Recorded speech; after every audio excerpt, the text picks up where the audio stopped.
Friends. The film begins with a story where a woman is having severe complications while giving birth. Eventually, the doctors are forced to perform a C-section, and when the baby is born, everyone is shocked. The child is deformed. His hands are much larger than those of a normal person. Seeing this, even his parents are distressed, but they decide to raise the child just like any other. Over the years, the child grows up, and when he goes out to play with other children, they start making fun of his large hands. There's only one girl in the group who stands by him and stops the others from teasing him. Seeing her kind behavior, the other children start bullying her as well. Watching this, the boy becomes furious. He grabs one of the kids, throws him to the ground, and starts choking him. His large hands were already strong, and he choked the boy so hard that his eyes popped out. From that day on, the boy was named Popeye. When his parents found out what Popeye had done, they locked him in the basement. There, through another door, he meets a friend. Popeye doesn't know who she is or where she came from, but they start communicating through letters, and gradually, their bond grows stronger. Meanwhile, news spreads across the town that Popeye killed a child. The townspeople become furious and decide to burn down Popeye's house. In the fire, Popeye's parents die. He asks his basement friend what to do next. She tells him to escape to save his life, saying she would stay safe where she is. Listening to her, Popeye flees the house. As soon as the townspeople spot him, they begin to chase him. Popeye runs and reaches a lake. When the people reach there, they see that Popeye has drowned. Due to his heavy weight, he couldn't swim and sank. Everyone assumes Popeye is dead, and no one even tries to recover his body. They all leave. Now, 15 years pass and the real movie begins. We see 3 YouTubers who come near Popeye's old house to shoot a hunting video. They start recording and explain that 15 years after Popeye's supposed death, many people have claimed to see him alive here. Not just once, he's been seen many times. It is believed he always appears in the fog and disappears into it again. While they're recording, the camerawoman suddenly stops filming because she sees someone standing behind them in the video. Watching them, she gets scared, but her 2 friends dismiss her concerns. Then one of the boys says they're going inside Popeye's house to record everything and tell his story.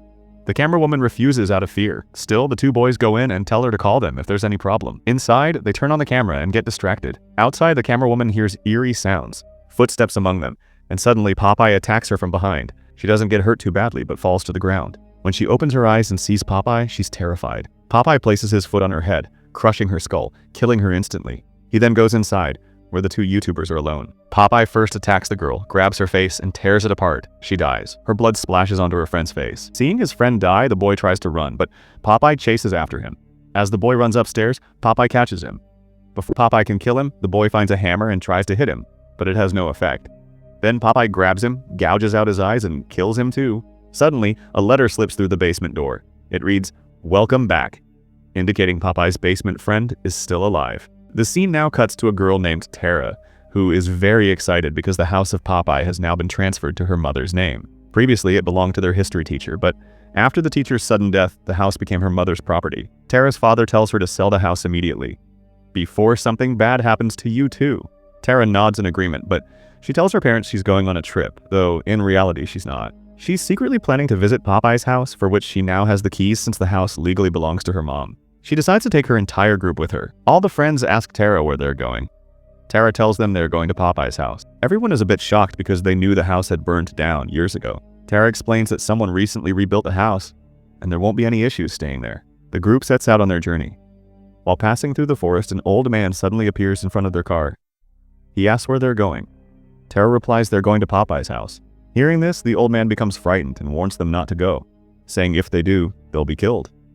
He says Popeye is still alive, comes out in the fog, does what he wants, and then vanishes. The group hears him out but doesn't take him seriously and continues on their way. They finally reach Popeye's house, and as soon as they arrive, they hear a girl screaming.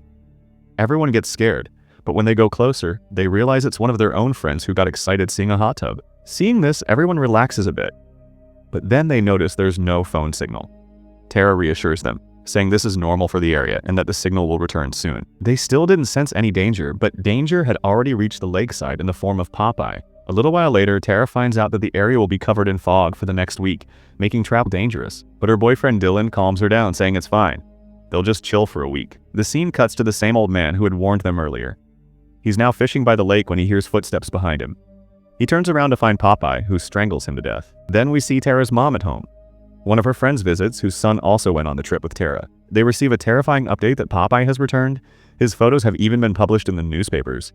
They now realize their kids aren't just on some trip. They're at Popeye's house. This means their lives are in danger. They decide to go save them. Meanwhile, a girl named Beanie is chatting with a friend who brings over a bottle of wine. As they talk, a terrifying woman appears at their window. They panic, and when they open the door, the woman barges in without permission. She tells them Popeye has returned and now wants revenge on all of them. Revenge for what? They don't understand. They try to ask her more, but she leaves. Tara runs after her, stops her, and the woman tells her, Popeye has come back just for you, and then she disappears. Back at home, Tara's mom keeps trying to contact her, desperate to warn her that something terrible is about to happen, but she can't get through. Meanwhile, we see Tara with Dylan, her boyfriend, who shares some great news. He's been accepted into a university in another city. He asks Tara to come with him, but she refuses. She can't leave her parents. Next, we see Donna's boyfriend Nick hanging out with Sam. Sam confesses her feelings and proposes to him, but Nick says he only loves Donna. Hearing this, Sam is furious, realizing Nick spent time with her even though his heart was with Donna. Sam decides to tell Donna the truth and messages her. But due to no network, the message doesn't go through. She stays seated there, and just then, Popeye appears behind her. He sees her relaxing in the water. This girl talks to Popeye, saying, "We'll kill them all, one by one," and Popeye nods in agreement. The next morning, everyone is asking about Sam. Popeye had killed her during the night. Nick lies, saying she left the previous evening. He doesn't want anyone to know about his time with Sam, or what happened between them. He even lies further. "She left yesterday. I saw her go." The scene shifts to a girl whose group member approaches her, intending to propose, but she says she's not interested. Heartbroken, the boy goes to the lakeside. There, he finds Popeye's boat and climbs aboard. He doesn't see anything unusual, but the audience is shown the body of the old man Popeye had killed earlier. The boy relaxes by the lake, but then Popeye strikes with an anchor, injuring him badly. As he screams in pain, Popeye wraps a rope around his neck and strangles him to death. That night, everyone is partying again. Donna is taking pictures when her phone suddenly gets network signal, and she receives Sam's message. "Nick is cheating on you." She's devastated and walks away. Nick realizes something is wrong and follows her to make amends. He insists he only loves her and wants to marry her, but Donna refuses to listen and walks off. In frustration, Nick starts punching her. That's when his eyes fall on a can nearby. A can of spinach. He picks up the can of spinach and looks at it. He can't understand how it got there. While he's still trying to make sense of it, Popeye attacks him from behind. Nick isn't weak either. He tries to fight back against Popeye, but Popeye's hands are much stronger than his. Popeye thwarts all of Nick's efforts and then shoves his face into a broken piece of wood, killing him too. Now Donna, who had gone away from Nick, realizes that she shouldn't have been so upset with him. When she returns to apologize, she goes to Nick. Upon reaching there, she sees Nick's dead body and breaks down in shock. Suddenly, a terrifying face appears at the window. It's that same strange girl, Popeye's sister. Seeing her, Donna steps back. She should have run away, but she just stood there until Popeye came up to her to kill her. Seeing him, she starts to run. When she reaches the forest, she screams loudly, and her friends are shocked to hear her scream. Tara and her friends decide to go look for Donna. It is shown that while running, Donna gets caught in a trap, while on the other side, Tara, her friend Dylan, and another friend are searching for her. In the midst of this, Tara finds a photograph from her old class. Her mother and Dylan's mother were also in it, as both used to teach at the same school. Seeing the photo, they realize that everything is connected. While they are still discussing this, they hear Donna screaming again. They see Popeye has tied Donna up in the trap and is cutting her with a thresher cutter. Seeing this with their own eyes leaves them stunned. Kathy is very scared. While trying to escape, Kathy falls. Before Popeye can reach her, a car pulls up near them. Inside are Tara's mom, dad, and Dylan's mom, who have come to save their children. Seeing these three, Popeye becomes mad with rage. He grabs Dylan's mom, ties a noose around her neck, and kills her. Tara's mom and dad are heartbroken seeing this. While running away, they tell Dylan that his mother is no more, and that they need to flee quickly, or Popeye will kill them too. Kathy, who was behind them, quickly gets into their car and tries to escape. But then Popeye arrives, lifts the car with his large and heavy arms, and overturns it. Petrol starts leaking from the engine. Popeye sets the car on fire, burning Kathy and the car to ashes. At this point, we see Tara, her mom, and Dylan in a room. Tara asks them what is going on. Her mom then tells the whole story. It dates back around 15 years when Popeye also lived in the same town like a normal child. He looked different from others, which is why all the kids used to bully him, but Tara was the only one who always supported him. That little girl we saw at the beginning of the film, the one the other kids were bullying for supporting Popeye, that was Tara. But the other kids did very bad things to him. One day, when those kids bullied Tara, Popeye got very upset and killed one of them. As soon as the townspeople found out, they stormed into his house and killed his mother and father. But Popeye managed to escape, and now he has come back to avenge his parents and his honor. He will kill all the children who are responsible for putting him in this situation.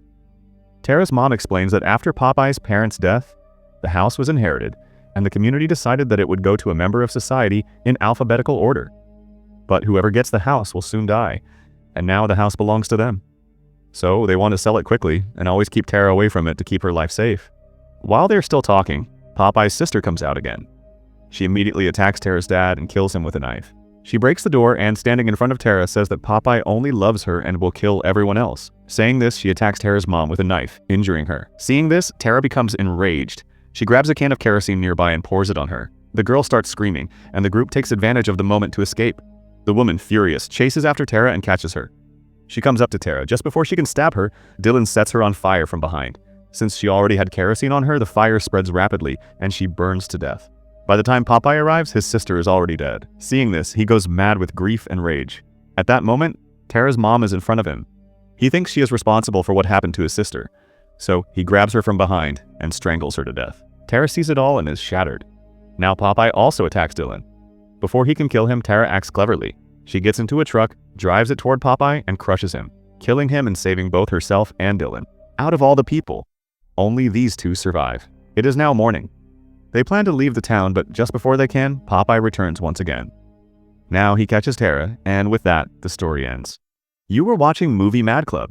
I'll meet you again with another new story. Laugh for movies that survive. Join the club, let's take